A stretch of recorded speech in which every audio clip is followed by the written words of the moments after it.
Odbor In planinec, ki deluje pod okriljem Planinske zveze Slovenije, že vrsto let skrbi za planince in pohodnike, invalide in osebe s posebnimi potrebami. Organizatorji so to pot pripravili pohod skupaj v hribe v selo v Prekmurju. Pohoda z začetno točko v Moravskih Toplicah so se udeležili pohodniki iz dveh delovnih skupin, in sicer slepi in slabovidni ter z motnjami v duševnem razvoju. Iz Vučje Gomile pa so se na nekoliko krajšo pot odpravili gibalno ovirani. Prišli smo iz cele Slovenije, ki bojo štartali iz Moravskih Toplic, jih čaka slabih 10 km, iz Vučje Gomile pa tudi slabih 6 km. Prihajamo pa dobesedno iz cele Slovenije in po prijavah nas je preko 110, tako da nas bo kar lepa skupina. Pri nas je vedno dobro vzdušje in vsi smo, kako bi rekel, odprtega srca. Saj se moramo, je eden od problemov, da se marsikdo od invalidov ne more privoščiti kakšnega pohoda ali ogleda, prav zaradi tega, ker nima spremljevalcev. Mi pa za to smo tudi poskrbeli in bo tako rekoč vsak imel tudi spremljevalca, odvisen koliko ga potrebuje. Ali samo za pomoč pri hoji, ali za vleko ali potiskanje invalidskega vozička, tako da smo na to vse pripravljeni, vzdušje in pa pesem bo pa sigurno. Ena največjih vrednot In planinstva je vključevanje in prilagajanje posameznih ciljnih skupin, da tako kot vsi ostali, lahko tudi hendikepirani okusijo čar pohodništva, hribov in gora. Poskrbljeno je praktično za vse in to je predstavil Jurček Novak. In planinec ima v svoji sestavi 6 delovnih skupin. Ena od delovnih skupin je tudi gibalno ovirani gore usvajajo, to pomeni, da se nam pridružijo tudi gibalno ovirani, ki bojo imeli štart na drugem koncu. In cilj imamo pa vsi v selu v Prekmurju. Potem imamo še delovno skupino, ki zajema gluhe in naglušne in se imenuje In planinci za okvaro sluha. Začeli smo pa z njimi z gluhi streže v planinskih kočah, kjer smo do danes že postregli blizu 60 koč in tudi v letošnjem letu imamo namen še v 10. Potem imamo delovno skupino Odločen korak, ki je v sestavi slepih in slabovidnih, ki delamo v zadnjih 3 letih tudi slovensko planinsko pot, ki jo mislimo končati 23. septembra.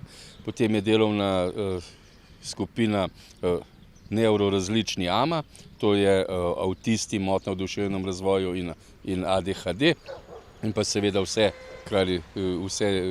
osebe, ki imajo probleme z glavo, potem po nesrečah, po kapeh in tako naprej. Potem je delovna skupina Paraplezanje in pa imamo še eno, ki se pa imenuje spletna aplikacija. To pa pomeni, da pripravljamo poti za invalide z malo več vpisa in vse to, da se lahko tudi odpravijo sami, ne da bi se šli na ogled, ne vem kaj, ampak predvsem cilj nam je, da vejo, kam lahko sploh grejo, da ne poizkušajo usvajati nekaj, kar je za njih nedostopno. Mi imamo vse pohode, ker jih je čez celo leto 43, razdeljene po celi Sloveniji. V Prekmurju jih imamo vsako leto in bomo imeli v septembru še enega, in to je, da bomo usvojili tromejnik. V odboru In planinec je poskrbljeno tudi za izobraževanje, pridobivanje znanj in veščin prostovoljcev, ki želijo postati spremljevalci in jih zanima vpogled v svet različnosti. Pred pohodom na Goričko smo poklepetali z Ivano Leskovar, spremljevalko, eno tisti, ki srcem pomaga na tovrstnih pohodih.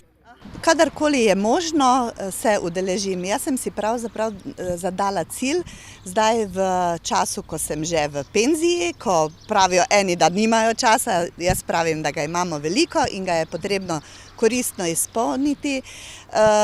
sem si zadala cilj, da grem kadarkoli je možno z mojimi, lahko zdaj rečem, zelo velikimi prijatelji, slepimi in slabovidnimi. Jaz sem pravzaprav tudi planinska vodnica, tako da so mi planine blizu in zdaj vidim, da lahko vse te izkušnje, ki sem si jih vsa leta nabirala, uporabim tudi pri hoji s slepimi in slabovidnimi, s tem, da je pa seveda hoja z njimi še posebna izkušnja.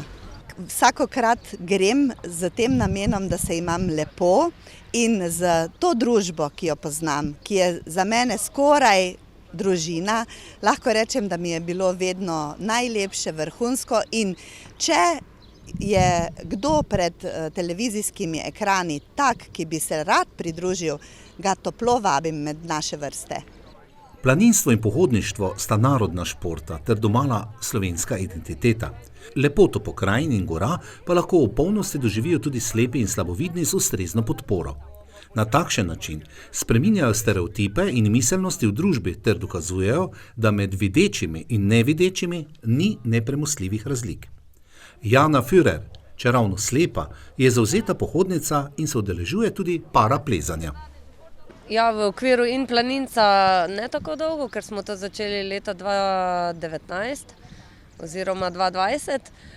Drugače pa že prej v srednji šoli sem hodila v hribe, to je bila moja velika želja, ko je vmes med študentskimi leti počivala, zdaj pa sem spet obudila to strast, tako da sem res zelo, zelo hvaležna Planinski zvezi oziroma odboru In planinec, Jurčku pa Marjeti, da nam je to ponujeno in omogočeno, no, ker vseeno je to pač malo večji zalogaj za nas, ki ne vidimo. Ne.